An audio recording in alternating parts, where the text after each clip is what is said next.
Bonsoir, bonjour, bon après-midi, peu importe quand vous nous écoutez, si vous êtes en live, ben bonsoir à vous. Épisode 19, saison 5, nous sommes le 17 février 2020. Ça fait un mois que Elodie n'est plus venue, elle n'a plus aucun repère, elle sait plus comment elle s'appelle. Je crois qu'elle s'appelle Robosaurus maintenant. C'est ça, c'est mon nouveau nom. Voilà, ça fait penser à des biscuits chocolatés, mais ce n'en sont pas du tout. Du tout. Peut-être certains auraient préféré ici que ce soit des biscuits au chocolat. Ah mais oui, bon. oui. Vous êtes mauvais. Bon, bah, ah là là, franchement, hein, c'est pas toujours facile de participer à Monsieur Série and Friends. Hein, on est obligé de Qu'est-ce se qu'on nous taper les fait trucs. faire? Ah bah écoute, hein, voilà, attends. Le jour où on me fera faire un truc, je sais pas, genre Undo Stress, je pleurerai pareil. Oh, vas-y, on le fait la semaine prochaine. Là. Ah non, mais moi aussi je pleurerais, Oh. donc ça Non, ça non, suffit. non. Non, j'ai 2 solutions pour le prochain. 2 solutions. Donc on verra bien.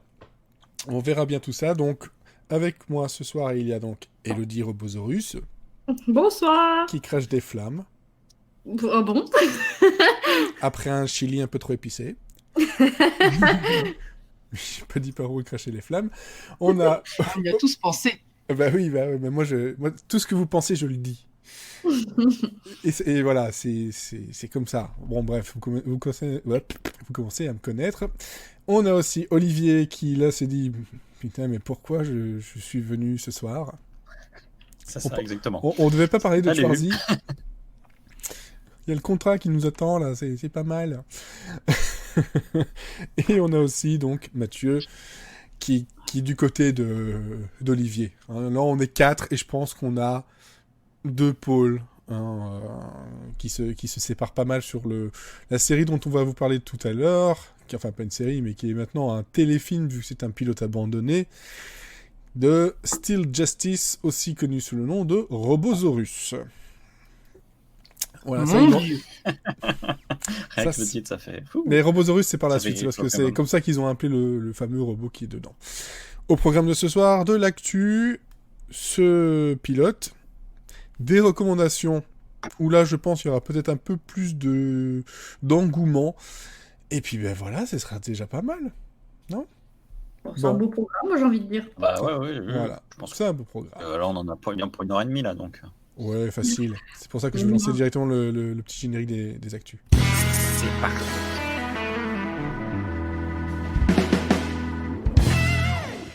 Alors, l'actu. Je vois qu'il y a plein d'actu dedans. Et comme j'en ai pas mis, je vois qu'une seule couleur pour Elodie. Le reste, je suppose que c'est Mathieu. Oui, Voilà. j'ai fait mon boulot. Voilà, je m'en Ouais. Non, t'as pas mis ta couleur, flemmard. Oui, mais comme en Oui, général, bah oui, c'est lui. Bah, autant être tout seul, alors autant être neutre, du coup. Voilà, comme en général, c'est lui qui s'occupe des news. Et on leur remercie. Ben voilà, il l'a pas mis. Oh, c'est pas très grave. Maintenant, tu peux commencer les news. Allez, c'est parti. Alors, première news, on commence par Netflix, qui supprime son mois gratuit. Donc, maintenant, vous allez être obligé de piquer le compte de vos copains et de vos copines pour ne pas avoir à payer. Et vous n'aurez plus accès au mois gratuit avec de nouvelles cartes bleues. Je suis désolé de ça. Mais ou alors, vous pouvez ne pas prendre Netflix et regarder plein de choses ailleurs aussi. Parce que autant aller ailleurs des fois. Il y a plein de belles choses partout. On verra ça tout à l'heure. Ouais. Après, on continue tout de suite direct. On est dans la lancée avec les Encore de renouvellements et les Netflix. annulations. Globalement, il n'y a que du Netflix quasiment. Ah, non, ouais, à part 2. Attendez, il y a des bonnes nouvelles, vous allez voir. Ouais. Cette semaine est bien. Donc on a déjà Lock and Key, dont je vous parlerai tout à l'heure, qui est déjà renouvelé pour une saison 2. Mhm. Il y a Avenue 5, dont on a parlé la dernière fois aussi, saison 2. Ouais. Superstar renouvelé pour une saison 6. Oui. Voilà, on a... Eh ben tiens, allez voir l'épisode de la dernière fois pour avoir l'avis de Monsieur Série sur Superstore. Superstore que Voilà. j'ai tant aimé qui m'énerve. Et je pense qu'Elodie, de toute façon, est dans la même situation. Ouais, annulez-la, c'est Mm. bon, on l'a fait son temps.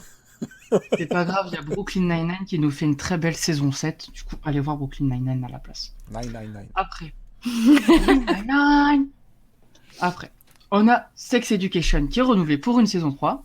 The Good Doctor pour une saison 4. Là, Mhm. on arrive aux annulations. Attention, vous Et sortez les mouchoirs. Par contre, moi, ce qui me surprend quand même là-dedans, c'est Good Doctor déjà dire saison 4. Et là, tu dis, putain, ça fait déjà autant de temps. Sérieux? Ouais. C'est fou, hein. J'ai l'impression que ça fait pas longtemps que ça a été commencé, mais oui. Donc les annulations. Ray Donovan, pas de saison 8, j'ai pas marqué, je crois que c'est saison 8. Ça devait être renouvelé. Et puis finalement, ils ont dit, oh bah non. Mais l'acteur principal a dit que peut-être faites des pétitions, on sait jamais. Enfin, Ouais. comme d'habitude, quoi. Ouais, comme ça. Après, Spinning Out de Netflix est annulé, il n'aura pas de saison 2. Et surtout, préparez-vous. Vous allez sauter de joie. Enfin, moi, je saute de joie. Insatiable est annulé et n'aura pas de saison 3. Bah, globalement, je m'en foutais un peu, donc... Ouais, moi aussi. Non, Est-ce mais que attendez, ça parce fait que moi, qu'est-ce que j'ai fait? Je critiquais Insatiable et on me disait, tu ne l'as pas vu, tu ne peux pas la critiquer. Donc, qu'est-ce que j'ai fait? J'ai regardé toute la saison et toute la saison 2 d'Insatiable. Mais pourquoi tu t'infliges ça? Et ben, Il parce faut que, répondre à ces gens-là. voilà, et ben, Voilà. et ben, c'était affreux. Maintenant, je l'ai Voilà. vu, j'ai perdu du temps à cause de vous.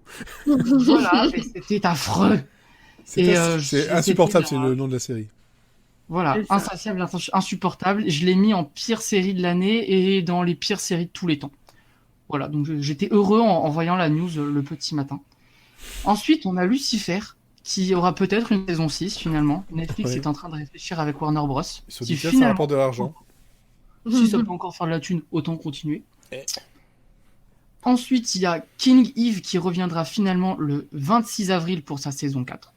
Donc un peu plus tard que d'habitude, mais en avril comme prévu.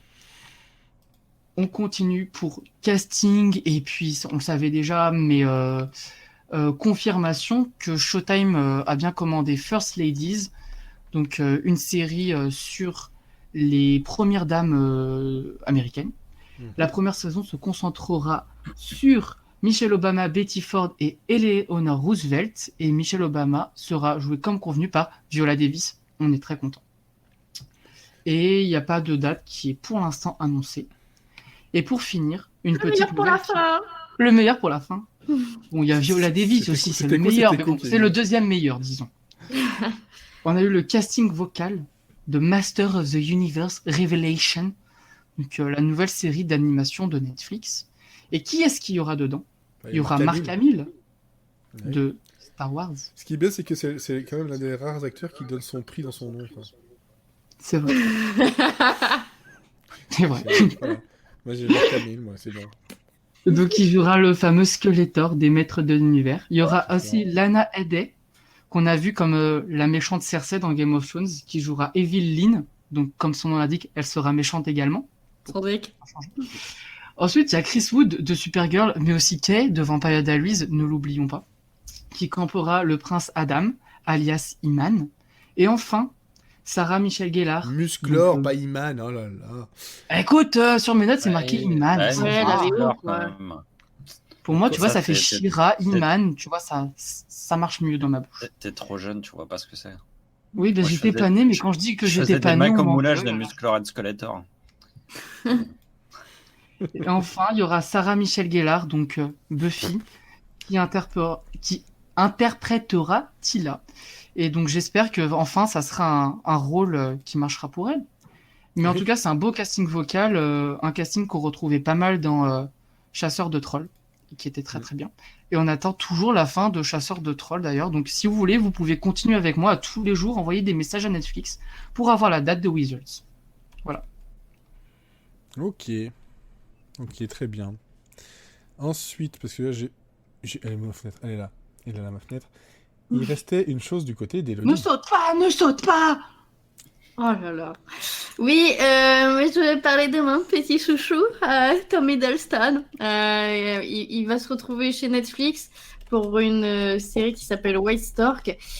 Sur, je cite, le paradoxe de la vérité dans un monde post-vérité. Waouh, c'est trop deep. C'est une série. J'ai pas compris. Oh, fin d'effort aussi. Ça sera une série britannique produite par Eleven, c'est la société de production qui a fait Sex Education. Et ce sera réalisé par Christopher Nyholm qui a réalisé quelques épisodes de Taboo.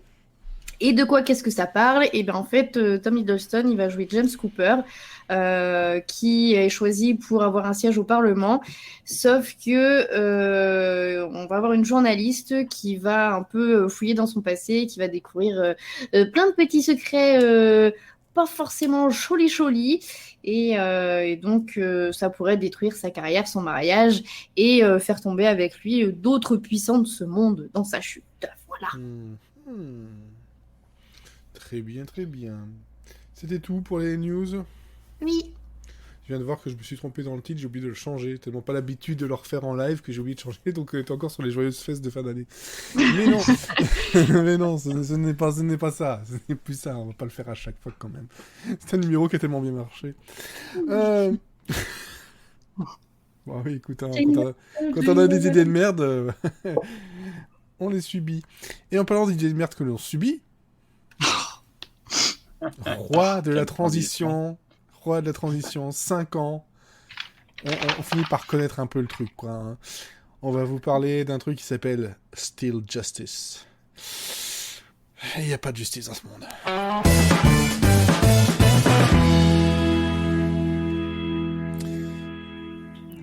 Alors, dans tout ce qu'on essaie de faire donc pour cette nouvelle partie de saison, comme je l'ai déjà dit, mais je le répète, comme ça, ceux qui arrivent en bout, au plein milieu en cours, en long, peu importe. En large et en travers. Et en large et en travers, et de façon quinconce. N'importe quoi. Je me suis pris de passion pour les choses pas très connues, des pilotes qui ne se sont pas vendus, ou des séries très vite annulées pour de bonnes ou mauvaises raisons. Et dedans, il y a eu un petit truc qui m'a tapé dans l'œil très vite, et pourtant on l'a pas fait en premier, qui s'appelle Still Justice. Ouais, ça tape dans l'œil. Même dans les deux. Allez, il a pas dans les deux. Et un petit coup de lance-flamme en même temps. Et donc, ça s'appelle Still Justice. Et qu'est-ce que c'est donc Still Justice? On se le demande encore. Alors, oui, on se le demande encore. Le résumé, vraiment dedans, c'est un flic, plein de traumas, qui a perdu son fils. Un peu trop rempli de trauma, d'ailleurs. Voilà, qui se rend compte que... il a un trauma, ouais. surtout, c'est d'avoir perdu son fils. C'est le plus gros trauma qu'on répète. Ça donne l'impression qu'il y en a plusieurs. C'est pour ça, on a l'impression qu'il y en a plusieurs, mais il n'y en a qu'un, en fait. Il n'y en a qu'un seul. Et donc, ce gars-là, c'est un flic qui combat le crime, mais qui se retrouve embarqué dans une histoire de voyage dans le temps, les dimensions, enfin, un truc que, au bout d'un moment, tu comprends plus vraiment, et qui, très vite, va se retrouver surpris et aidé par un robot qu'il avait fabriqué avec son fils, le fameux trauma, parce que le fils, il est mort. Ce robot qui va l'aider, et c'est un robot jouet, mais pas que, parce qu'au fond de ce robot jouet, c'est un dinosaure aussi. Un ancien dinosaure venu de je sais plus où. Bref, une heure et demie. C'est un robosaurus, en fait. C'est un robosaurus, ça c'est son nom, son vrai nom dans la série, mais aussi maintenant, parce que c'est un robot qui existe, qui fait tourner des trucs de NASCAR et autres trucs de redneck aux États-Unis. C'est un pilote ils ont essayé de le vendre à la NBC en 92. Donc maintenant, ça fait presque 30 ans. Et ouais. Et ça dure une heure. Ça dure une heure et demie. Ça en a pas pris une, ça en a pris 60. C'est plus plein la gueule, quoi. Pour pas un rond. Je pense que même en 92, c'était déjà vieux. Oh oui, parce que vu que avant qu'on enregistre, je croyais que ça sortait des années 80, moi. Moi aussi, j'ai vérifié. Mais bon, ça, c'est les années 60. On est en début, donc... Ouais. Bon, en fait, Blade Runner... VHS, ça aide pas. Non, mais ça se voit que globalement, tout l'argent a été mis dans ce robot. Dans ce robot de très très grand d'ailleurs, et un peu, par moments, un peu cheap, surtout en version jouet, parce qu'en version grand, il est quand même pas mal. Ouais, mais du coup, il est très mal mis en valeur parce que. Bah oui, parce qu'il a coûté trop cher. Et en fait, c'est ça le problème, c'est qu'il a coûté trop cher, qu'il était très difficile à manipuler. Mais oui, mais en fait, je veux dire, juste dans la réalisation, parce que franchement, je pense que j'aurais pas su avant qu'il existait en vrai, qu'il faisait 6 mètres de haut, etc. Je suis pas sûre que je me serais rendu compte qu'il faisait vraiment cette taille-là. Je pense que je me serais dit, c'est une maquette et ils l'ont filmé au milieu de. Moi, c'est ce que je pensais aussi. Eh ben non. Et d'ailleurs, c'est là-dessus que, globalement, tenait la promesse de la série, la promesse du pilote, la promesse d'un nanar sympathique, rigolole, mais C'est pas drôle. mais Oui. force est de constater que c'est un pilote qui aime bien se prendre au sérieux, qui aime bien jouer sur le pathos, qui aime bien se prendre la tête au point de parfois ne plus savoir où il va, et au point de réutiliser encore et toujours les mêmes rushs de ce trauma dans un futur plus ou moins lointain. Enfin, Alors- c'était un... On est tous d'accord là-dessus. On l'a plus ou moins bien vécu, mais globalement, c'est quelque chose qui était beaucoup trop long et pas bien rythmé, parce que sur 1 heure et demie, il reste une demi-heure de trucs un peu sympas, où il se passe des choses. Oui. Bah, toute Et la puis, première partie, elle est chiante. Enfin, elle sert à rien, quoi. Non, on ils en a essaient parlé d'installer un peu en une... off sur Twitter, Ouais. sur la réutilisation des rushs. Mm. Juste avant le podcast, je l'ai revu en accéléré, mais vraiment très en accéléré, donc je ne garantis pas que mon chiffre est exact. Mais 7 fois la même scène. Je rêve. 7 fois, la même, hein, en 1 heure. Était-ce bien nécessaire? Je ne pense pas, j'avais compris. Et encore, plus je la voyais, plus j'étais en mode, mais attends, mais qu'est-ce qu'il raconte? Mais pourquoi il fait ça? Mais je ne comprends pas. Voilà, alors, je crois que je me suis trop pris la tête. Non, mais moi, personnellement, enfin, en plus, bon, j'avoue que le début, j'ai un peu décroché, mais les méchants, j'ai toujours pas compris pourquoi ils étaient méchants, en fait. Moi non plus. Enfin, ça me fait Et plaisir puis, parce que pourquoi j'avais l'impression de rien comprendre. Alors, les Et, méchants... et en les parlant méchants... avec vous, du coup, je comprends que je suis pas le seul à rien Non, mais comprendre. mais j'avais l'impression de regarder la pub pour l'Orangina Rouge. Mais pourquoi il est méchant? Mais parce que... Non, alors, les méchants, ils sont méchants, ils font des trucs de méchants, et ils font aussi des trucs de... Ah, ça, ils sont. Un peu il y a un peu des ripoux dedans. Ils font des gros yeux. Ça, Ils ça, ont c'est un bien. chien. Et surtout, ils ont aucune confiance, enfin machin. T'es un flippé, t'as pas osé machin. Apparemment, Et ils en veulent donc au détective David Nash, qui est donc ce gars donc, qui a perdu son fils et qui a un super robot, voilà machin. Ça on l'a retenu. Mais c'est vrai que en fait, ça prend 1 heure et demie pour faire plein de choses. Ça les fait de façon complètement décousue, de façon très lente, et surtout, on essaie de t'installer un truc façon Highlander, voilà, façon Blade Runner, Highlander avec le truc qui vient du passé, que son fils, en fait, il vit toujours un petit peu quelque part, il observe, enfin, il y a des trucs un peu mystérieux, mystiques là-dedans, enfin, ils veulent en faire plein, mais plein, mais rien de tout à fait Bah, le abouti. problème, c'est que c'est sûr que si ça devait être développé derrière, il manque un truc, quoi. Donc, on aurait peut-être appris pourquoi ces gens lui en voulaient, pourquoi les méchants étaient méchants. Ouais. Parce qu'ils sont méchants! Non, Ouais, mais mais même le guide, enfin, c'est oui, le tellement guide, bah, tiré par ouais. les cheveux. Mais moi, je l'aimais bien, Même c'était trop marrant. Moi, il m'a c'est un mis mal à personnage. l'aise. Oui. Ouais, c'est un personnage qui m'a fait penser au. Je sais pas si vous avez vu la série animée Spawn, Ouais. où Ouais. le diable est en fait représenté par un espèce de mec un peu chelou qui arrive comme ça tout le temps et tout, et ça m'a fait penser un peu à ce qui aide un peu Spawn, et qui l'aide et qui l'aide pas. Enfin, c'est un personnage où on sait jamais trop qui il est, ce qu'il fait, et du coup le guide c'était un peu ça m'a fait penser un peu à ça, quoi. C'est ça, c'est plein de trucs qui ont l'air mystérieux comme ça, mais globalement, à part te perdre un peu. Ah mais complètement. Mais dans Spawn, au début, on comprend pas ce que vient foutre le gars là, ce que vient comme le vieux. Il y a un vieux aussi qui le Il y a toujours un vieux. Et c'est pareil, on sait pas. Mais comme il y a les épisodes, derrière, bah on finit par comprendre ce qui se passe. Donc là, Mais alors, Effectivement. ce qui est bien, c'est que vu que de toute façon il n'y aura jamais de suite, bah, l'épisode il se regarde bien tout seul en fait, parce que finalement il y a quand même une fin, plus ou moins, Ouais. et on est repu à la fin.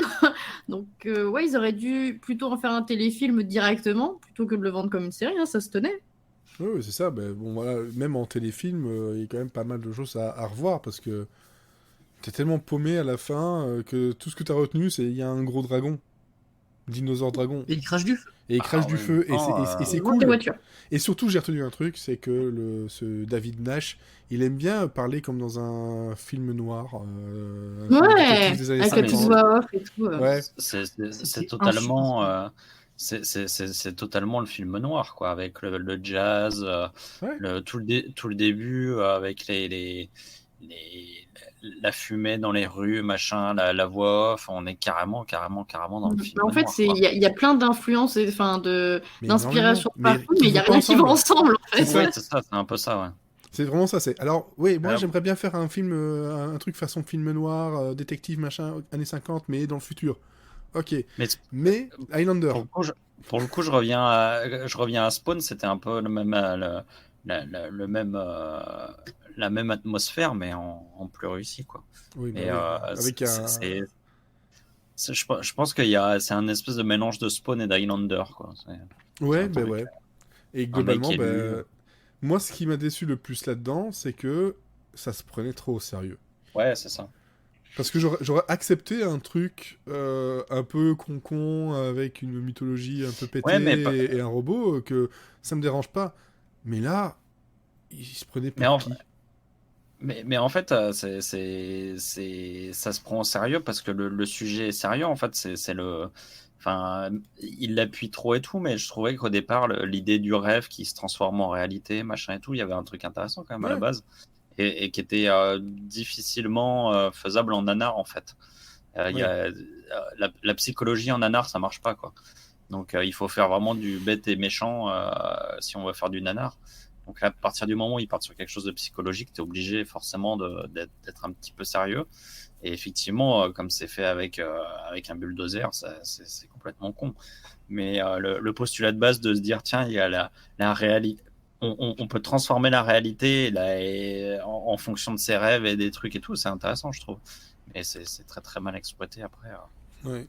Après, pour les méchants en soi, quand on essaie de lire un petit peu le truc, on sait que ils ont un rapport avec la mort du fils et que c'est de la vengeance et machin, enfin bref. Mais c'est vrai que il y a que si tu fais pause de temps en temps dessus, tu vas chercher un petit peu sur internet, que tu finis par comprendre des trucs et faire ah ouais, j'ai un peu raccroché les wagons, mais sinon c'est vrai pourquoi, et c'est une espèce de mafia et des ripoux. Et puis pourquoi leur repère, c'est la cave du maître dans Buffy? Oui, c'est une cave avec des chandelles. Vous avez un building et vous n'êtes pas caché. Parce Pourquoi? que ça fait peur, quoi. Non mais Ça fait méchant. le patron a un chihuahua. Oui. Ah bah ça c'est le James Bond, ça il est Il parle génial. avec une voix C'est hyper aiguë. Spectre. C'est Mais le oui, Spectre mais de ça James Bond, mais version avec Chihuahua et la gueule du pingouin, quoi. Donc, Ah oui, mais j'ai tellement pensé au pingouin. C'est Ouais, vrai. c'est ça, mais c'est ça. C'est ça. Et bon, par le contre, gars est derrière mythique quand même. Hein. ouais. Par contre, derrière tout ça, il faut savoir que c'est une série quand même où ils en attendaient beaucoup parce que c'était un peu le côté high concept pour l'époque. Il y a aussi des personnes qui étaient derrière qui avaient quand même un beau pédigré, hein, Code Quantum, La Loi de Los Angeles, ce genre de choses. Donc, mais non. Mais c'est pas Code Quantum. Mais là, t'as beau avoir des noms derrière, si tu mets tout ton argent n'importe comment et dans des idées qui vont dans tous les sens, eh ben, ça ne donne pas un bon résultat. Et ça donne Steel Justice, que vous pouvez voir facilement sur YouTube. Et je vous conseille de le regarder avec des sous-titres générés automatiquement par YouTube. C'est encore merveilleux. Surtout au début où tu as le truc entre crochets qui te dit musique, puis en dessous, applause. Alors, où il a entendu des applaudissements, j'en sais rien. Puis parfois il y avait des mots que Davy, donc le nom du ghost devenait David, Davies, ou je sais plus, Deis. Enfin, quand tu connais pas un peu l'anglais et que tu essaies de suivre avec ça, c'est impossible. C'est un tout autre film. Un tout autre film, vraiment. Bref, on l'a fait, c'est bon, on peut le mettre de côté On le celui-là. refera pas. On ne le refera pas, on risque d'avoir des choses pires. On n'en sait rien. S'il te plaît. Il faut juste espérer Faisais des pas choses plus courtes. Et d'ailleurs, vous savez donc que dans ma fameuse playlist que vous pouvez trouver sur ma chaîne YouTube, il y a une playlist qui s'appelle Unsold Pilots. Dedans, c'est vrai qu'il y a de temps en temps des pilotes de séries qui existent ou qui ont existé mais qui n'ont pas été pris tels quels. Donc voilà, c'est parfois un peu large là-dedans. Ou parfois des séries qui sont très très vite mortes nées. Il y en a pour 263 vidéos. Hein, à peu près. Je vois qu'il y a eu 115 vues dessus, donc bande de petits coquins, vous ne l'avez jamais dit. C'est le genre de chose qui fait plus de vues que toutes mes vidéos. C'est pas moi. Et dedans, donc il y a deux choix. Soit vous me laissez choisir, et puis c'est bon, soit vous me donnez un chiffre entre 1 et 263. Je sais pas, Tu peux t'avais pas l'air t'en d'avoir donner ta 2 ou petite 3 comme idée. ça, faut choisir entre les 2 et 3. De quoi?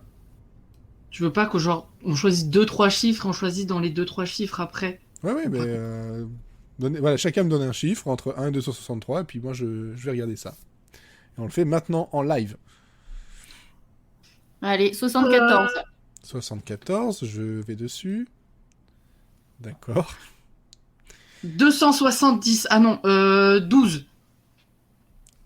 200, donc 12. Donc 12, 74. 12, ah!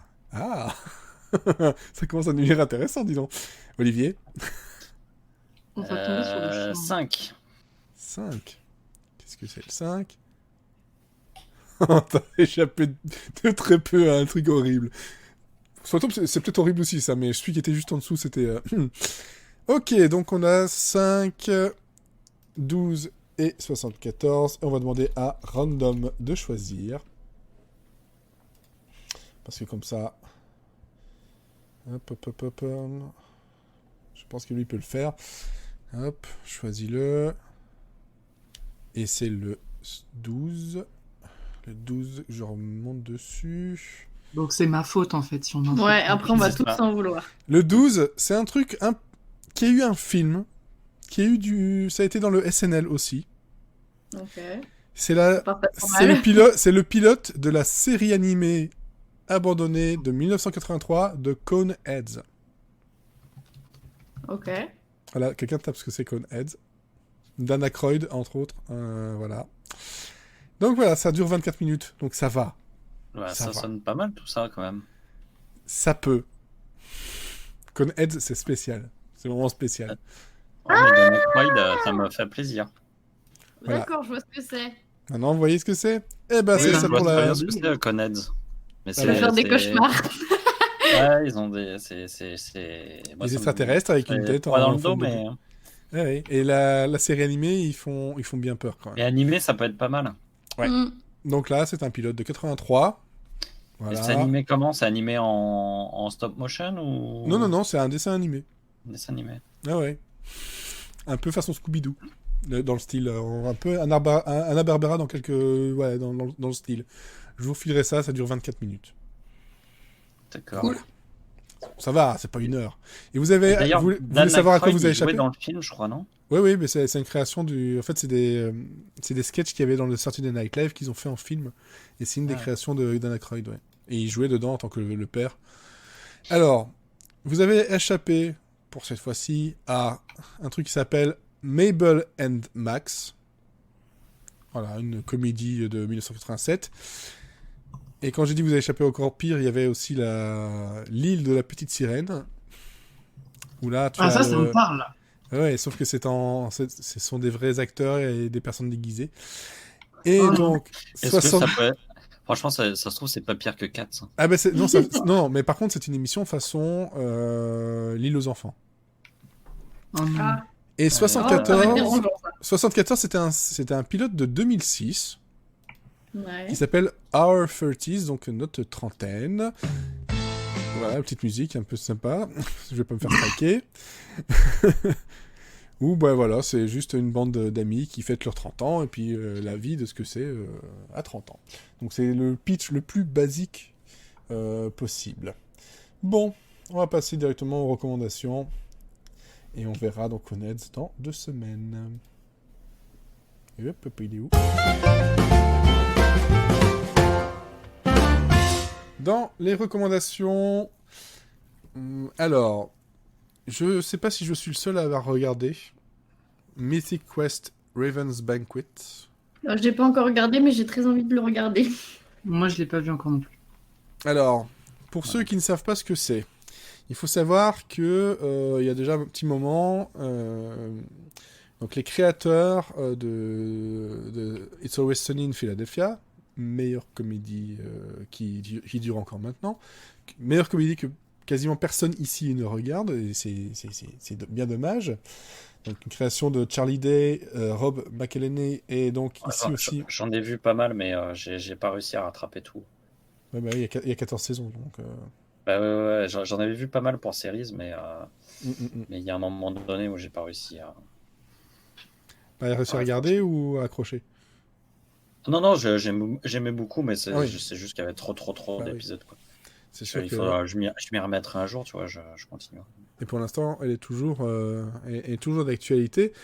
Et donc là, c'est donc une série qui est sur Apple TV+, mais il faut savoir que derrière tout ça, c'est Ubisoft, donc célèbre éditeur, développeur de jeux vidéo, qui avait justement approché en fait et avait proposé à Rob McElhenney de venir voir ce qu'était la vie dans un studio de jeux vidéo pour voir s'il pouvait faire quelque chose avec ça. Parce qu'en fait, il voulait justement créer une série un peu dans l'univers. Et donc, après regarder des interviews justement du créateur, enfin du co-créateur, il a rencontré un autre personnage qui est bien bien réel, lui. Un personnage qui a inspiré justement le personnage principal de la série, donc Mythic Quest.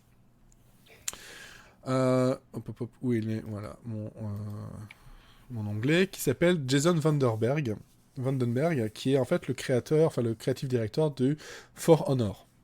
Voilà, un jeu avec des chevaliers, faut se frapper dessus. Donc un jeu assez... Non mais franchement, un jeu très, très très cool. Mais le personnage en lui-même, regardez un peu ses présentations, il se balade toujours avec une canne, il a une longue barbe, des longs cheveux, voilà, il a beaucoup de collections d'épées, donc il est vraiment à fond dedans. Et il l'a rencontré, et là il s'est dit, punaise les gars, on a un truc, ces gens ils sont loin, ils sont très très loin, il faut qu'on fasse une série là-dessus. Et donc, ils ont fait une, qui a maintenant, je crois, c'est 9 épisodes sur Apple TV+. Eh bien, imaginez l'enfant, pas vraiment bâtard, parce que moi j'ai trouvé ça de très très bonne qualité, même si on aura un côté familier. C'est un mélange de Silicon Valley, un peu de Community, un peu de VIP, et une touche un peu plus légère que sur FXX, parce qu'on est sur Apple TV+, donc je pense qu'ils sont un peu... je sais pas s'ils ont vraiment toute la liberté qu'ils veulent, et une touche de It's Always Sunny in Philadelphia. Et ça nous parle justement, voilà... T'en vois du jour là, quand même. Hein. Oui, ça nous parle donc d'une boîte qui crée un MMORPG qui s'appelle Mythic Quest, et ils veulent sortir la nouvelle extension qui s'appelle Raven's Banquet. Et d'ailleurs, dans une des interviews, ils disaient, on s'est dit on va faire un nom super long, ça va être ridicule, et de toute façon, on avait déjà vendu It's Always Sunny in Philadelphia, qui est un nom très nul, donc on a continué à le faire.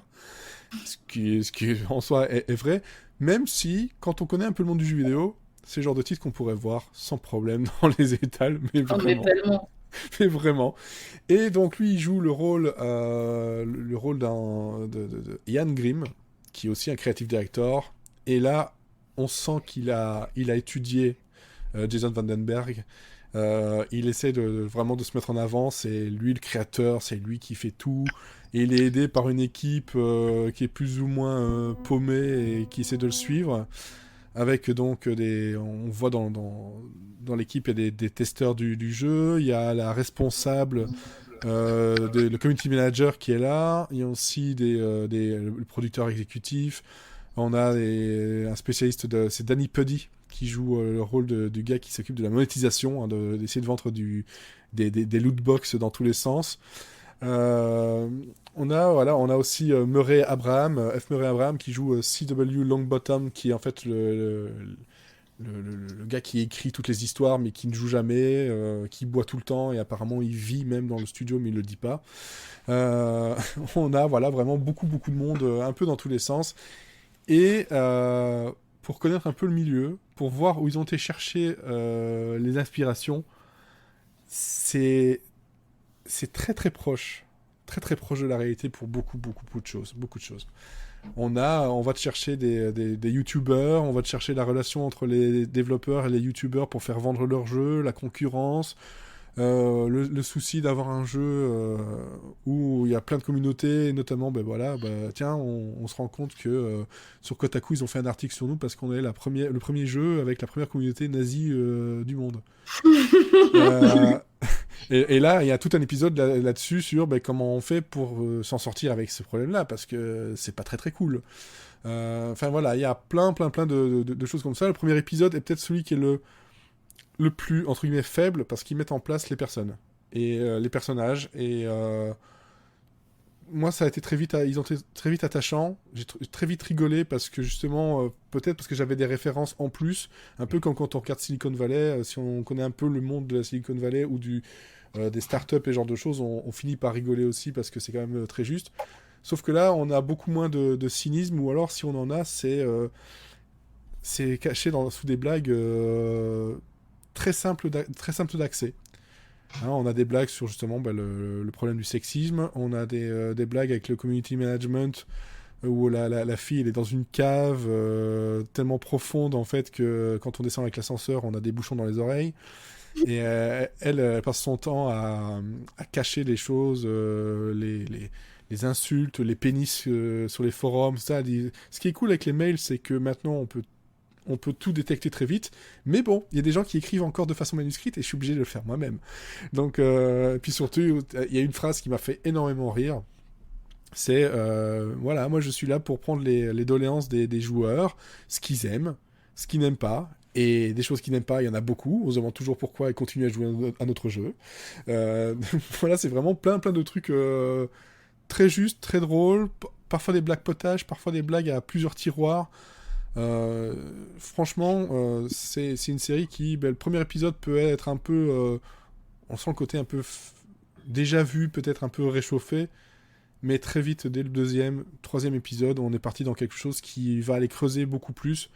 Et franchement, là, c'est juste un délice de 30 minutes l'épisode fois 9. Voilà, que j'ai quasiment binge-watché. Juste Ouais, tellement j'avais accroché, quoi. Ça donne envie. Voilà, en tout cas, il se peut, hein, j'ai vu qu'il y a des personnes qui n'étaient pas non plus à fond dedans ou qui trouvaient ça... Ouais, mais comme trop... West Sunny in Philadelphia, il y a des gens qui restent à la porte. Ouais, voilà, qui trouvaient ça trop caricatural. Silicon Valley, il y en a qui l'ont trouvé aussi comme ça. Ça reste des comédies, quand même. Ça reste de la comédie, c'est vrai qu'ils vont jouer sur la caricature, mais en fait, il faut savoir qu'il y a plein de trucs où, globalement, ils sont pas très très loin de la vérité, et ils ont juste rajouté le petit côté goofy, en plus, histoire de désamorcer, et parfois des comportements qui sont tellement vrais. Une des premières vidéos qu'on voit, c'est la vidéo du jeu, où on voit le creative director qui se met en avant, il finit même torse nu avec une épée, et on se dit, mais c'est quoi, c'est une vidéo... Ouais, mais ça c'est une vidéo pour le jeu. T'es sûr que c'est pour le jeu ou c'est pour te vendre toi? Et quand on sait que le gars dont il s'inspire, après son... On le trouve d'ailleurs sur Netflix, après son jeu, il a fait un behind the scene, un post-mortem en vidéo, et qui se met beaucoup en avant, plus que son jeu d'ailleurs. C'est voilà, c'est tellement vrai, tellement proche de ce que peuvent avoir comme ego certains directeurs créatifs, que c'en est juste savoureux. Et puis les acteurs sont tous très très bons. Rob McElhenney, moi je l'adore dans It's Always Sunny, mais alors là, Danny Pudi, ça faisait plaisir de le revoir dans quelque chose de ce style-là, vraiment drôle. Et puis surtout, il y a des acteurs comme David Hornsby, que l'on voit pas beaucoup, mais c'est un bon pote justement de la bande à It's Always Sunny in Philadelphia, qui lui, il est tellement peu utilisé que ça fait plaisir dès qu'on le voit un peu à l'écran, quoi. Donc moi je vous le conseille, mais vraiment à fond. D'autant plus que la première saison est déjà disponible sur Apple TV+. Voilà, depuis le 7 février. J'ai oublié de le dire. Je sais pas. Non, ça va? J'ai tout dit, je pense. Oui. Donc Ah, c'était En tout cas, ça donne envie de le regarder. Oui, ça donne envie. J'espère juste que je l'ai pas trop survendu, mais moi j'ai vraiment bien kiffé, et pourtant j'avais peur parce que je me dis, connaissant bien l'univers, je sens que je vais avoir le côté de ouais mais non, ça c'est trop de la caricature. J'en ai vu des films et des trucs qui parlaient de jeux vidéo et qui n'en parlaient jamais très bien. Là, il y a des références et même des vidéos de références dedans. À un moment donné, il y a le gars qui est donc le head writer, donc qui est là pour écrire le scénario, le backstory, tout ça, qui dit ouais, moi je joue pas au jeu parce que moi c'est l'histoire avant tout, c'est les scènes cinématiques, les cutscenes qui sont bien. Et puis la game tester qui est là, qui dit ben non, moi c'est le gameplay qui est bien, je vais vous faire essayer. Et puis en fait, on finit par regarder plein de trucs, on les voit en train de pleurer devant une scène où on voit clairement que c'est Red Dead Redemption 2. Et il le dit d'ailleurs que c'est Red Dead Redemption 2. Et alors il dit oh, ouais, c'est vrai que le scénario c'est quand même très important, ça fait pleurer. Et puis alors, et c'est de vous ça? C'est dans notre jeu ça? Bah non, ça c'est Red Dead Redemption. Ah, et celui d'avant c'était nous? Mais non, c'était Assassin's Creed. Et celui d'avant, bah, c'était The Last of Us. Et il n'y a rien à vous là-dedans. Ah non, je suis pas assez bon. Je suis pas assez bon, voilà. Et puis ça, c'est juste parfait, savoureux.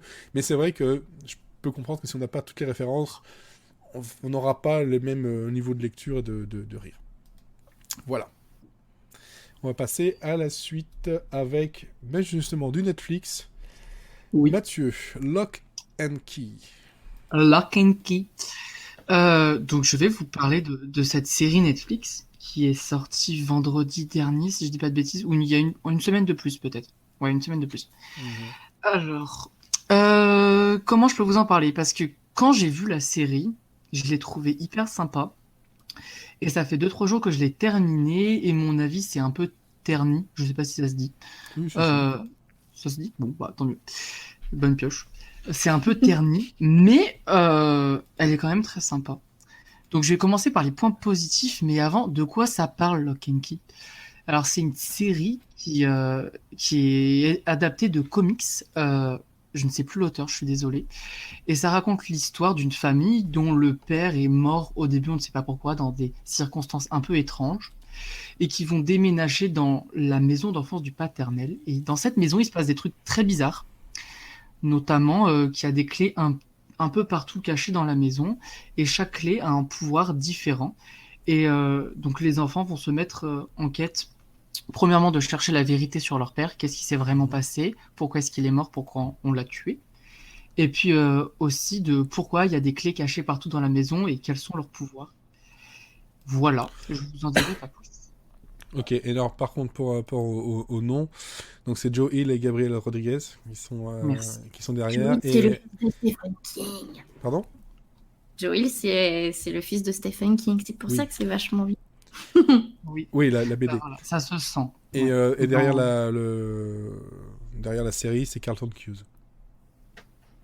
Voilà. Mais qui c'est? Je peux pas t'aider. Tu sais pas qui est Carlton Cuse? Bah, je suis désolé, faut que tu me donnes des éléments, vas-y, balance sa bio. Et je te ferai. Hein? Bah, il a un petit peu du Lost. Ah! Il a un petit peu du Bates Motel. Nash Bridges aussi, pourquoi pas. Voilà, il y a eu pas mal de petits trucs comme ça. Je pense que Carlton Oui, c'est bon, Cuse, ça voilà. va. Il a Ça a dû- pas beaucoup marché, on aurait pu les mettre dans les RN Pilot ou un truc comme ça. Ouais, Non. non, il y a des trucs qu'on a déjà regardé de lui qui ont pas trop marché, genre, et qui franchement sont sympas. Briscoe County Junior, bon, bah, voilà, c'est lui, dont on a déjà D'accord. parlé il y a bien longtemps. Voilà. Alors, donc, qu'est-ce qui est vraiment très sympa dans cette série? Bah d'abord l'histoire, la mythologie, les mystères, l'ambiance, enfin tout ce qui englobe la série, c'est vraiment intéressant, c'est super sympa à regarder, c'est très bien fait. Mhm. On est émerveillé dès le premier épisode avec d'être dans cette vieille maison avec ses clés toutes différentes qui sont très bien faites. Mhm. Et puis ça s'inspire du coup, vu que c'est basé sur une BD, ça aide d'avoir déjà une bible, des visuels. Moi j'ai pas lu les BD donc je peux pas vous dire si c'est bien adapté, etc. J'ai juste regardé vite fait les images avant de venir. Mhm. Et donc ça, c'était vraiment sympa à regarder. Après, pour ce qui est des personnages, j'ai vu pas mal de gens qui ont dit qu'ils étaient insupportables ou les acteurs jouaient mal. Je suis pas d'accord. Dans le premier épisode, c'est vrai qu'il y en a certains qui sont un peu en dessous, mais d'une manière générale, ils se révèlent assez vite. On s'attache vraiment à eux.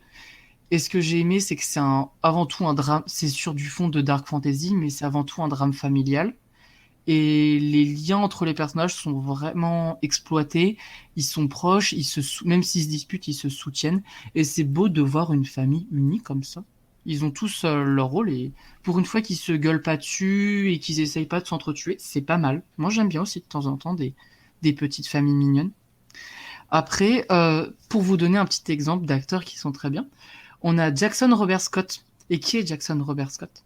Eh bien, il joue Bodylock et vous avez pu le voir en tant que Georgie dans les remakes de ça. Donc, il m'a fait un petit peu peur, mais il est très mignon dedans. Il peut faire aussi des rôles mignons, finalement. Qu'est-ce qui est encore bien dedans? C'est que chacun peut se retrouver dans cette série parce qu'elle explore plein de genres différents. Elle va du coup aller, comme je l'ai dit précédemment, dans le drame familial. Mais il y a de l'humour, il y a du teen show, il y a de la romance, de la dark fantasy, du mystère et même de l'horreur. Donc, c'est vraiment une série Netflix qui coche toutes les cases, qui essaye de toucher un maximum de personnes. Et son but principal, c'est avant tout de vous donner un bon divertissement. Et moi, quand j'étais devant la série, je me suis jamais ennuyé et j'ai toujours passé un très bon moment. Et chaque épisode me donnait envie de voir le suivant. Donc, pour moi, c'est une série très efficace et qui fonctionne. Après, ça fait 2-3 jours que je l'ai fini et j'ai des petits points négatifs qui sont remontés. Ouais. Notamment, justement, le fait qu'elle multiplie les genres et que du coup, elle s'éparpille trop. Parce que je me suis dit, est-ce que je la montre à ma sœur? Bah, parce que c'est quand même une série qui montre une famille, donc ça pourrait être une série pour 12-14 ans. Bah, en fait, non. Parce qu'il y a certaines scènes qui sont vachement violentes. Du coup, on passe plus sur de The Hunting. Et puis, en fait, non. C'est pas vraiment pour les adultes, parce qu'il y a quand même des romances de triangle amoureux pour enfants pas très intéressantes. Et du coup, on sait jamais vraiment ce que la série, à qui elle veut s'adresser, qu'est-ce qu'elle veut nous dire. Et j'ai trouvé ça dérangeant, parce que je me suis dit, est-ce qu'on fait du The Hunting? Est-ce qu'on fait des Orphelins Baudelaire? Est-ce qu'on fait du Sabrina? Je sais pas. Je sais toujours pas. Donc, ils ont voulu toucher tout le monde, et c'est l'un des plus gros problèmes de la série, c'est qu'on sait pas vraiment à qui elle s'adresse. Ouais. Et puis, c'est en m'informant un peu sur le matériel d'origine, la série est assez édulcorée, ça se voit. Parce que quand on regarde les dessins, comme tu l'as dit, Elodie, c'est le fils de Stephen King qu'elle a écrit. Donc, il y a un petit peu de génétique là-dedans. De faire du mal aux enfants, il connaît un petit peu. Et là, à part une ou deux scènes, les enfants, ça va. Hein, ils se mettent dans des situations pas possibles, mais ils s'en sortent bien à chaque fois. Donc, du coup, ça, c'est un peu décevant que ça soit vraiment du tout public et que ça soit édulcoré. Le comics, à la base, il est hyper dur. Hein. Ah oui, Voilà, c'est un comics d'horreur. Voilà, c'est un comics d'horreur. Et là, j'ai regardé des interviews des scénaristes qui ont quand même bossé avec l'écrivain. Hein. Donc, il y a les accords, etc. Ils ont bossé ensemble. Mais ils ont dit qu'ils partaient plus dans la dark fantasy que l'horreur. Et moi, en tant que public adulte, du coup, ça m'a moins intéressé. Parce que chaque fois qu'il y avait un petit peu d'horreur, j'étais en mode « Ah, ça devient intéressant ». Et en fait, non, ça repartait sur la dark fantasy. Ou alors, d'une scène à l'autre, on passait sur l'ado chiante qui a des problèmes avec son mec. Enfin, du coup, ça, c'est vraiment décevant. Mais le positif, pour moi, reste en marge, en majorité.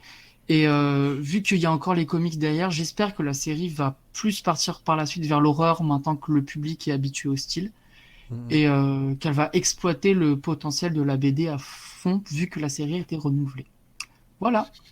Ouais, alors c'est une série surtout qu'il faut savoir qu'il y a quand même une gestation plutôt compliquée. Hein. Oui. Parce que ça fait déjà 10 ans que... Après une nouvelle série, etc. Enfin, c'est le premier truc qui sort. C'était sur Fox au départ, par une toute autre équipe. Puis après, on a parlé, ouais, c'est ça, d'une trilogie de films. Puis après la série... Pardon Ça fait 9 ans, je crois qu'elle est en gestation. 10 ans, 2010. 10 ans. Ouais. Ouais. Et le pilote n'a pas été autorisé à la diffusion sur Fox. Ça a été montré par contre au Comic-Con à San Diego. Voilà, puis bon, bah, c'était Hulu jusqu'en 2018, et puis maintenant Netflix, quoi. C'est pas simple, hein, quand même. Ah ouais, un dernier petit détail, par exemple, pour illustrer mon propos, c'est le choix des musiques. Je ne comprends pas. Justement pour vous montrer que c'est aussi fait pour les ados, c'est qu'on a du coup du Billie Eilish, des musiques très pop actuelles. Donc ok, la série se passe en 2020, il n'y a pas de problème. Sauf qu'on est dans une vieille maison, avec une vieille mythologie, etc. un petit écho années 80 à Stranger Things. Et du coup, quand on a ces musiques sur les scènes, ça passe absolument pas. Ouais. Et je me dis, mais décidez-vous en fait. Soit vous choisissez un public, soit l'autre. Et c'est vraiment le plus gros problème de la Ah non, série. mais justement, ils ont choisi Netflix, ils sont en train de choisir petit à petit leur public, c'est-à-dire que maintenant, tout tourne autour de l'adolescence. C'est clair et net maintenant. Là, il y a une nouvelle série qui va sortir le 26 février. C'est encore des ados, c'est encore par les mecs de Stranger Things. C'est encore clairement, on a l'impression que c'est les ados qui payent l'abonnement Netflix, quoi. Donc, Ouais, Mais quasiment. Hein. Ils ne par payent pas, exemple, si tu ouais, mais moi, regardes. je suis pas un ado. Oui, mais par exemple, si tu regardes, c'est pas pour ado, mais Les désastreuses aventures des orphelins Baudelaire dont j'ai parlé tout à l'heure, Oh, il y a un c'est une côté série ado quand même. jeunesse. C'est une série jeunesse. Oui, mais il y a Ma- une époque, Netflix qui faisait certaines choses. Elle est révolue. Ils ont vu que Oui, c'est Sex Ah oui, Education ça marche, Stranger Things ça marche, clairement. etc., etc. Ils se sont dit ok, on reste dans ce créneau-là. Et Mais puis en c'est fait, tout. et le problème, c'est que j'aimerais bien savoir comment après ils travaillent avec les sociétés de production, parce que le problème, c'est que j'ai l'impression, c'est ce que je disais sur Sex Education aujourd'hui, c'est que dès qu'ils arrivaient à arrêter de parler l'ado et qu'ils rentraient dans des considérations un peu plus profondes, la série était vachement intéressante. Ouais. Mais là, c'est Là, bien ça, c'est hein. ce que tu dis sur Lock and Key, que j'ai pas encore vu, mais c'est que dès qu'en gros il parle ado, Ah, c'est vraiment chiant quand ça parle ado. c'est C'est chiant. vraiment. Et puis, c'est, Et par quand ça exemple, s'adresse aux adultes, c'est plus intéressant. ouais, Et puis, et quand il faisait The Haunting of Hill House, qui s'adressait plutôt à un public euh, adulte, ça fonctionnait. Mais clairement, et je pense puis, qu'il et vise puis le public. The Hunting of Hill House, il y a des Il, ados qui regardent, il, donc ça pose pas de problème en soi. il vise il vise le public du futur, quoi. Ils Et ont. par exemple, en plus que pourquoi ça marche pas le genre série d'ado dans la série, il y a plusieurs scènes qui se passent au lycée. Et juste il y a quelques mois, on avait des Euphoria, des trucs comme ça. Et là, on a une scène où je vais pas donner trop de Mais détails c'est pour HBO, spoiler. Euphoria. Oui, mais là, par exemple, il y a. Ou alors, par exemple, sur Netflix, on a eu Sex Education, qui parle vraiment bien de la sexualité, des rapports entre les adolescents. Mhm. Ouais, Et enfin, là, quand ils le font, ça dépend des moments. Ouais. oui, mais de manière générale, je veux dire. Et là, par exemple, on a une scène où elle a une clé qui permet de faire ce que tu veux à quelqu'un d'autre. Et du coup, il y a une ado qui l'a ridiculisée le matin. Du coup, elle va prendre la clé et elle va la faire danser sur la table et lui faire verser son repas sur la tête, etc. pendant au moins 3-4 minutes. Donc c'est hyper gênant. Et puis elle va vraiment au bout, quoi. Ça dure longtemps. Et c'est très très tard dans l'épisode où il y a juste son copain qui lui fait mais tu sais, c'est pas très bien, faut pas se venger, c'est pas gentil, vaut mieux être gentil. Mhm. Non, enfin, faites les choses. Si vous voulez faire une série pour ados, faites les choses bien. Donc voilà, c'est le point négatif que je donne à la série. Mais après, en soi, on passe un très bon moment devant, il y a de l'action, c'est joli, c'est bien réalisé, C'est- le cast est sympa. Enfin, Donc, moi, vu comment merci. tu l'as descendu, j'ai pas envie de la regarder du tout. Hein. Mais voilà, je voulais pas la descendre. Je suis désolé Moi, si je l'ai descendue, mais moi, j'ai je vais la vraiment regarder passé un parce bon moment. que j'ai lu les comics et et c'est sur ma liste et je voudrais voir quelle tête ça a. Mais Ouais, mais Voilà, si je voulais après, pas la, je voulais après, dire il les faut points se mettre dans négatifs. la tête que c'est une adaptation et que ça a été fait ouais. vraiment. Oui, c'est vraiment une adaptation, Il c'est pas faut, pareil, à mon avis. mais tu vois, là, c'est marrant parce que j'avais tweeté justement sur ce côté un peu ado que prenait Netflix. Et quelqu'un vient de me dire qu'il trouvait que ça ressemblait de plus en plus à la CW, quoi. Donc, c'est Ouais. Mais clair, parce qu'il me fait peur. je suis désolé si j'ai descendu la série. Je tenais à dire ce point négatif parce qu'il fait vraiment tâche. Mais après, si vous avez envie d'un divertissement vendredi soir, ça marche vraiment très bien. C'est parfait. Moi, ce qui me dérange un peu dans ce que j'entends jusqu'à maintenant sans l'avoir vu, c'est que j'ai l'impression que finalement, elle va passer aux oubliettes. On entendra parler quand il y aura la saison 2, mais globalement, Oui. dans 2 mois, plus personne s'en souviendra. Alors que le comics, toute personne qui a lu le comics s'en souvient encore, quoi. Mm. Donc, C'est un peu le problème des séries Netflix, de toute façon. Oui, oui, mais Globalement, ça, c'est pour tout. Une fois qu'elle est sortie, que tout le monde en a parlé pendant une semaine, 2 semaines, et après c'est ah bah tiens. Et encore, j'ai l'impression même qu'on n'en parle plus non plus de ouf, quoi. Lock and Key, par exemple, aurait dû être une sortie un peu événementielle et tout. Et finalement, Non, il n'y a pas eu de promo. les gens ont même plus le temps d'en parler, en fait, tellement ça va vite, Voilà, c'est les ça. séries. Mm. À un moment donné, ils vont se prendre les pieds dans le tapis, quoi. Ouais, effectivement. Bon, Robosaurus, es-tu là? Oui, Robosaurus est là. Je ne Ex-Brit. crache pas de feu, moi. Tu devrais, c'est sympa. J'ai peur de me brûler. The Deadlands. Alors, de mon côté, j'ai regardé quelque chose qui n'a rien à voir. J'ai regardé The Deadlands. Je suis pas tout à fait à jour, mais j'ai regardé les 3 premiers épisodes, ce qui donne déjà un bon aperçu de la série. Ouais. Et donc, qu'est-ce que c'est The Deadlands? Eh ben, c'est un drama entre action et fantasy qui est adapté d'un film qui a le même nom et qui était sorti en 2014. C'est diffusé sur AMC et sur leur service de streaming Shudder. De quoi que ça parle? Eh ben, en fait, c'est basé sur la mythologie néo-zélandaise. Et on suit un personnage qui s'appelle Wakan Kurau. Et c'est un guerrier qui est mort au combat. Et sauf qu'en fait, les portes du monde des morts vont lui rester fermées. Et on va lui dire, ben non, non, non, mon coco, tu vas d'abord redescendre sur Terre et puis tu vas un petit peu expier tes péchés parce que c'est pas joli, là. T'as tué quand même plein de gens. Ça va pas, ça. Ça gêne Pas un correct. peu, C'est là. pas gentil d'être méchant, c'est mieux d'être gentil. Voilà. Donc il retourne sur Terre et en même temps, de l'autre côté de la porte du royaume des morts, et ben en fait il y a une petite fuite, on va dire, et les morts reviennent sur Terre et c'est, on va dire, des zombies. C'est une grosse fuite, quand même, là. Ouais, là faut Faut appeler appeler un le plombier, plombier. là. Ouais, c'est ça. Et donc, en fait, les zombies vont s'attaquer aux vivants, comme d'habitude, uniquement la nuit. Mais là, les zombies, c'est différent de The Walking Dead, c'est aussi différent de Kingdom. Là, les zombies, c'est des zombies guerriers. Donc, ils courent, ils parlent et ils sont armés. Donc, Un peu comme Land of the Dead de Romero. Ouais, c'est ça. voilà, c'est ça. Sauf que, à la différence, c'est que c'est pas, la série est pas du tout, enfin, pas du tout, un petit peu, mais c'est pas gore, quoi. Ouais. C'est pas centré là-dessus.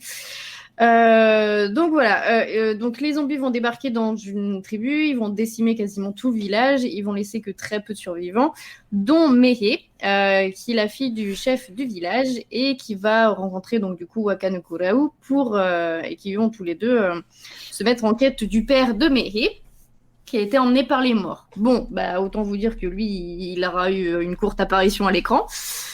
Et donc, tous les deux, ils vont faire équipe pour essayer de colmater la brèche, on va dire. Et c'est une série de quêtes et chacun ne va pas forcément faire confiance à l'autre puisque Wakano Kurau, en fait, il a la possibilité de faire des allées et venues dans le royaume des morts à travers des rêves, on va dire. Et donc, il parle avec sa mère là-haut, qui est pas la personne la plus sympathique au monde. Et qui, elle, veut qu'il tue Mehe pour faire plaisir aux dieux. Sauf que lui, il commence un peu à s'attacher à elle parce qu'elle est hyper badass et tout. Donc voilà, ils vont un peu se taper sur la gueule et elle a la possibilité de lui faire avoir des visions sur le futur. Et donc, il va y avoir un jeu là-dessus de lui faire avoir des visions, mais sans le contexte. Donc, c'est un peu trompeur. Pourquoi cette série est vachement bien? Eh bien, parce que déjà, c'est une série néo-zélandaise qu'on n'a pas l'habitude d'en voir par chez nous et que c'est hyper cool parce que ça nous fait découvrir une culture qu'on connaît pas forcément et qui est hyper intéressante. C'est vraiment basé sur la mythologie et sur ces peuples, donc on nous présente vraiment les croyances, on va dire la vie à l'époque. C'est pas hyper cliché en fait, c'est vraiment documenté. De toute façon, la culture néo-zélandaise, elle est vraiment très ancrée, même à notre époque moderne. C'est tout ce qui est légende et tout, ça se transmet toujours. Au niveau du scénario, c'est vraiment une quête épique où on traverse la jungle, c'est hyper beau.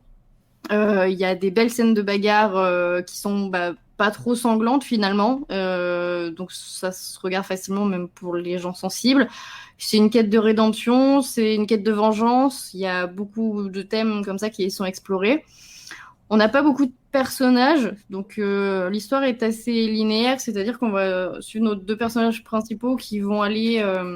c'est vraiment une quête, donc c'est un peu comme un jeu, ils vont trouver des PNJ sur le chemin, et puis chaque PNJ va leur donner une nouvelle information, ou alors ils vont devoir combattre un big boss et continuer leur chemin.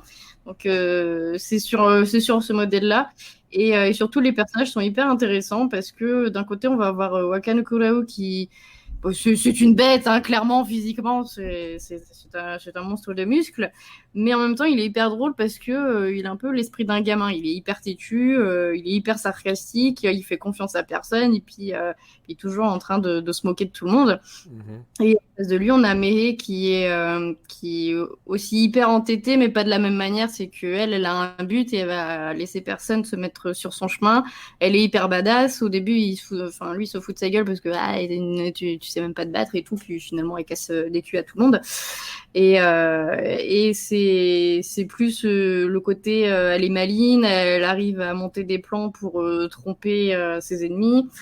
Et puis après, on va avoir donc ce duo qui va faire face à des chefs de village un peu barbares, qui va faire face à des gangs de sorcières. Donc ouais, il y a aussi un petit côté mystique, mais c'est pas non plus...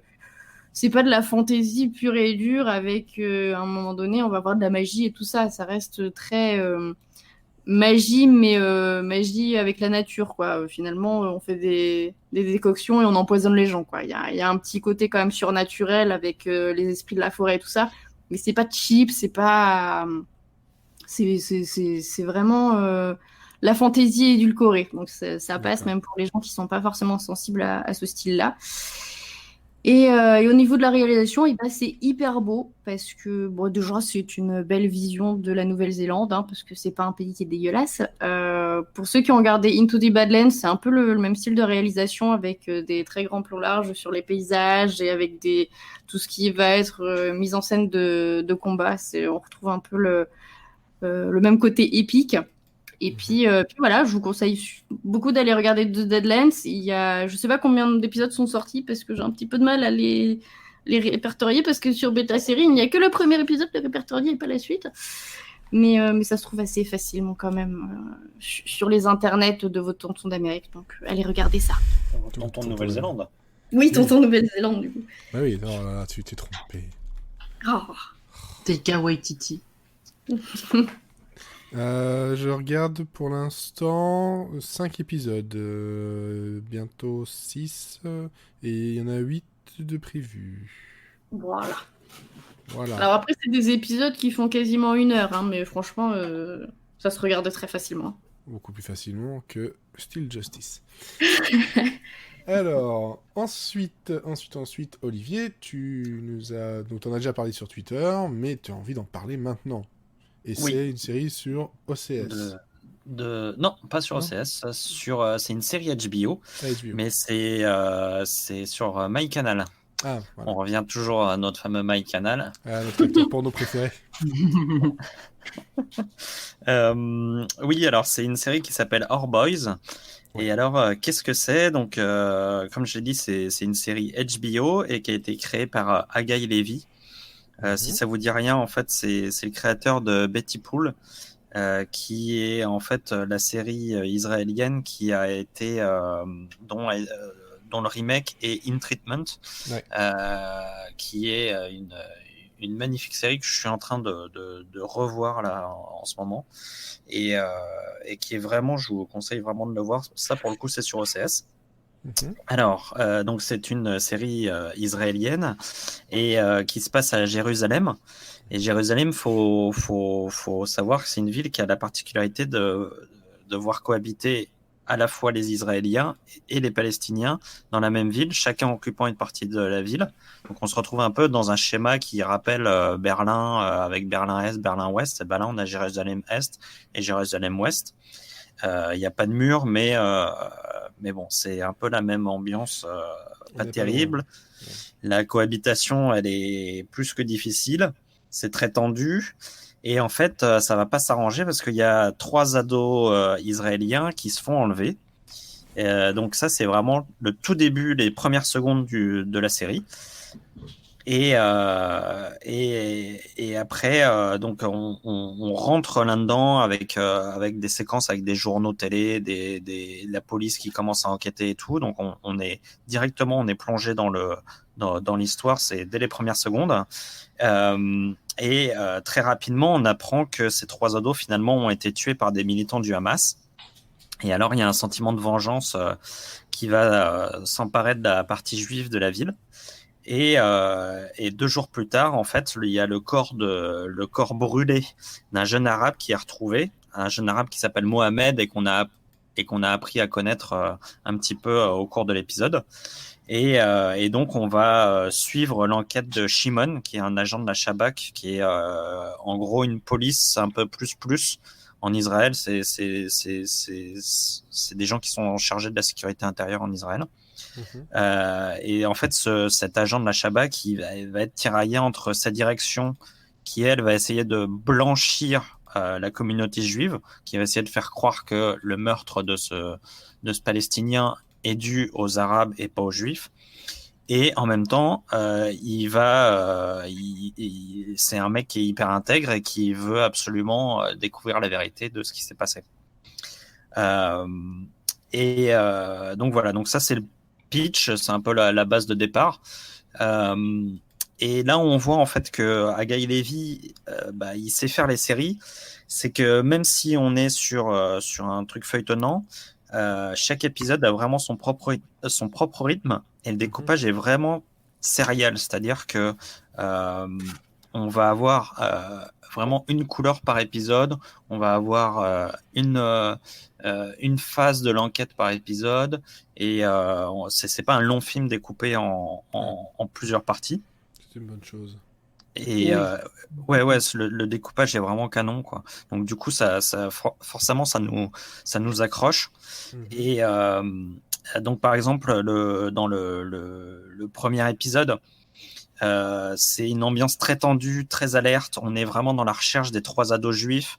On apprend à connaître Mohamed. On commence à comprendre que la police israélienne est complètement opaque, qu'ils cachent plein de choses. Il y a une vraie paranoïa qui règne dans la ville. Donc là, on est vraiment hyper tendu. C'est passionnant, quoi. On voit pas ça dure 55 minutes en général, les épisodes. On les voit pas du tout passer. Dans le deuxième épisode, on ralentit le rythme. Cette fois-ci, on est dans la recherche de l'ado palestinien, pour le coup. Et on est du point de vue du père et de la famille de Mohamed. Et alors du coup, on commence à comprendre comment se passent les relations entre les colons, donc les Israéliens, et les colonisés, les Palestiniens. Comment tout ça se tisse, comment tout ça fonctionne. On assiste aussi, à côté de ça, à la mise en place du mécanisme de propagande et d'autodéfense des pouvoirs israéliens. Et donc c'est hyper captivant à nouveau, même si c'est un rythme complètement différent. Et puis au troisième épisode, maintenant on sait que le jeune Palestinien est mort, et du coup on rentre dans l'histoire, on rentre dans l'enquête avec Shimon, et là du coup on commence à découvrir les milieux religieux radicaux des deux bords, et puis on commence à comprendre le tiraillement du personnage. Donc voilà, donc ça c'est pour les 3 premiers, et puis ça continue comme ça à chaque épisode, à chaque fois c'est un truc différent, et du coup chaque seconde de cette série, on est tenu en haleine, c'est hyper nerveux, c'est rythmé, c'est jamais manichéen, surtout parce que moi j'avais peur en lisant le titre Our Boys, je me suis dit bon bah ça va être un peu un plaidoyer contre les Palestiniens, ça va évangéliser les ados israéliens qui disparaissent au début, et puis en fait on comprend très vite que le no de nos enfants, puisque ça veut dire nos enfants, en fait il renvoie à nous, en fait, à nous en tant que téléspectateurs. Et en fait, ces enfants, c'est nos enfants, c'est les enfants de l'humanité entière, et que c'est des gamins qui sont en train de crever juste pour une question de religion, juste pour une question d'idéologie, juste pour une question de territoire. Et du coup, on est témoin de ça, et c'est assez fort, je trouve. Ça fait vraiment, parce qu'en fait, par exemple, le gamin Mohamed, qu'on apprend à connaître au début, il est vachement sympathique. C'est un gamin qui est hyper, qui qui est hyper touchant, qui a plein de failles, mais qui est très, qui est vraiment, on a beaucoup d'empathie pour lui. Et du coup, ça fait vraiment, c'est un vrai choc quand on apprend qu'il a disparu et qu'il a été tué, quoi. Donc voilà, la réalisation est parfaite. C'est vraiment très sobre. Ils en font pas trop, mais malgré tout, c'est quand même très efficace. Les acteurs sont ultra crédibles. Donc, je vous parlais de Mohamed là, qui arrive à se rendre très sympathique et vraiment à nous accrocher en finalement 20 minutes d'épisode. Tous les personnages sont pas du tout dans la caricature, on n'est pas dans le drame avec les gens qui froncent les sourcils et puis qui sont toujours très sérieux, toujours très. Là, en fait, c'est des gens normaux qui se retrouvent dans une situation totalement anormale, en fait. Et ils sont tous sympathiques, donc on a tous envie de les connaître, de les apprécier et tout. Et en même temps, ils sont quand même obligés de survivre dans cette ville qui est une espèce de poudrière. Enfin, on se demande comment c'est possible, franchement, de vivre là-dedans. On se retrouve vraiment à Berlin pendant la guerre froide, quoi. Donc voilà, donc c'est une série que j'ai trouvée vraiment bluffante, hyper prenante. Moi, j'ai dévoré la série. Et donc voilà, je vous la conseille vraiment. C'est Our Boys et c'est disponible donc sur MyCanal. Okay. Si vous aimez les polars, thrillers hyper bien foutus qui en plus ont un sens, allez-y. Ok. Donc voilà, comme ça, ce soir, il y en aura pour, globalement, tout le monde. Ouais, globalement. Là, c'est peu importe le genre que vous aimez, je pense que vous pouvez trouver quelque chose. Et ça, c'est une bonne chose aussi. Je vois par contre... je vois qu'il y avait des séries qui ont été rajoutées. Est-ce qu'on prend le temps de le faire ou pas? Bon, moi, j'en ai pour 2 secondes. Moi, j'ai vu les 2 premiers épisodes de la saison 2 de Killing. Ouais, et si vous avez aimé la première saison, vous allez encore vous éclater. Le premier épisode est un peu plus banal, entre guillemets, un peu plus moyen que ce qu'on a pu voir en première saison. Mais dès le deuxième épisode, ça revient comme ce qu'on adorait en première saison. Et franchement, c'est un vrai plaisir, quoi. Ok, pour rappel, c'est donc la série Showtime avec Jim Carrey. C'est ça, et créé par Michel Gondry. Ouais, voilà. Et pareil, à voir sur MyCanal aussi. Ok, et toi, donc Mathieu, tu avais donc 911 Lone Star avec... Voilà, je peux en parler si tu veux avec en le 2 minutes aussi. Voilà, le Roblo Show. Mais c'est pas finalement le Roblo Show. Et ça, je suis très content parce que c'est justement... J'en avais parlé un peu au début de la saison. Est-ce que ça va être justement le Roblo Show? Et non. Comme 911, qui est une très très bonne série, il y a tout ce qu'on aime. Un bon casting, des personnages attachants, un casting diversifié, beaucoup de blagues, beaucoup d'actions, des jump the sharks toutes les 3 minutes et un peu d'émotion aussi. Oui, donc 911 Lone Star, c'est presque aussi bien que 911 et j'espère que ça deviendra aussi bien, voire meilleur encore. Et je l'ai pas noté sur le Trello, j'ai été méchant. Mais juste en aussi 20 secondes, on n'a pas parlé de Harley Quinn, la série animée depuis longtemps. Si, on en a parlé. Si, on en a parlé, mais pas depuis longtemps. Pas depuis le pilote. Depuis que c'est sorti, oui, mais voilà, oui. C'est pas grave. Mais bon, il reste un épisode pour la saison. Je pense qu'en fin de saison, on en reparlera. Mais c'est très très bien et chaque épisode est meilleur que le précédent. Ouais. Et là, j'ai vu l'épisode 12 tout à l'heure et je suis scandalisé. Voilà, c'est ouf. Je comprends. C'est vrai que l'écriture est vraiment top. Le rythme, l'animation, l'humour, les messages qu'ils veulent faire passer sont top. Il y a... voilà, on pouvait pas espérer mieux, en tout cas, quand on aime le personnage d'Harley Quinn. C'est magnifique, c'est beau, voilà, j'ai eu la bouche ouverte et la larme à l'œil pendant 10 minutes après. Donc regardez Harley Quinn, c'est très très bien. Ouais, effectivement. Voilà. J'allais me dire, parce qu'on a parlé un petit peu rapidement de Jim Carrey, est-ce que finalement, vu que le pilote qu'on doit regarder dans 2 semaines, il ne dure que 20 minutes, est-ce qu'on se rajouterait pas un petit 20 minutes en plus? Le mesquin. Ouais, ça m'a fait penser à... Non, mais ça m'a fait penser à... En fait, le Killing m'a fait penser à comment dire, la première apparition série de Jim Carrey, qui s'appelle The Duck Factory, qui a eu 13 épisodes, 14 épisodes, et ça date de 84. Donc je pense le premier épisode, il dure 20 minutes. Comme ça, on aura 2 Jim Carrey sériels bien différents.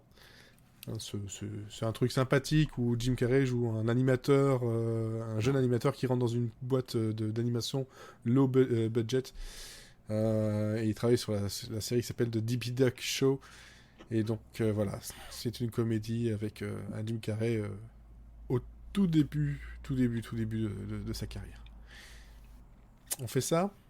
Allez, Comme ça, vendu. on reste dans l'animation, on a du Jim Carrey, voilà, c'est pas vraiment un pilote abandonné parce qu'il y a eu 13 épisodes, 13-14 épisodes, voilà. Mais bon. ça peut C'est être un rigolo. pilote quand même. C'est un pilote quand même, voilà. Et comme ça nous évitera de nous faire un nouveau podcast qui s'appelle Mon ami Jim. Où on fait toute la filmographie de Jim Carrey. Parce que putain, il y aurait des trucs Qui à dire serait aussi. plus rapide que Charzy. Ah non, très franchement, regarde son Ouais, je sais IMDb. pas. Regarde son Ouais, je sais IMDb, c'est pas plus Ouais, rapide. je m'en rends pas compte. Ouais. Ah ouais, non, Vous auriez c'est- dû regarder Sonic le film après à la fin. C'est peut-être très bien. Ah, j'ai pas dit le contraire, j'ai dit que vous devriez le regarder. On a dit aussi que peut-être que Robosaurus, ça serait très bien et... Ouais. et Bah, non. moi, j'ai bien aimé, voilà. Voilà, c'était Bon. pas ce que j'attendais. Bref, en tout cas, on vous souhaite à toutes et à tous de bonnes séries, une bonne semaine, parce que là, voilà, on enregistre le lundi, on diffuse le mardi. Passez voilà, une bonne journée, une bonne nuit, Bon Jovi, tout ça, machin, voilà, bref. N'oubliez pas que si vous aimez Bon Jovi, son nouveau single, vous pouvez gagner. Il y a un concours où vous chantez sur votre téléphone sur son nouveau single, hein, I Sing Bon Jovi, je crois que c'est ça, ou singbonjovi.com. C'est assez rigolo à faire. Bref, je pense que le mot de la fin, Robosaurus, qu'est-ce que ça sera?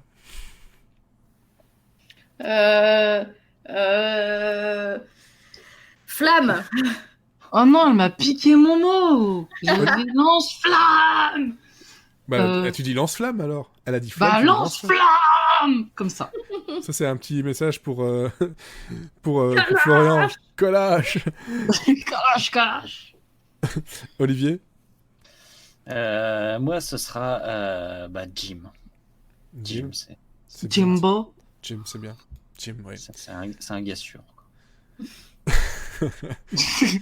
Et moi, je vais dire mythique. Voilà. Mais pas le site de rencontre. Non, bah pourquoi pas. Et ça serait une autre série, Mythic Quest. Bref. Allez. Il y a une web série qui existe comme ça. Ouais, bah oui. Et puis il y a Fail hein, qu'on avait reçu selon le créateur avec des rencontres justement. Oui, je pensais à ça justement. Ah ben voilà, Fail, très très bonne série dont malheureusement on n'aura jamais la suite. Et c'est parti.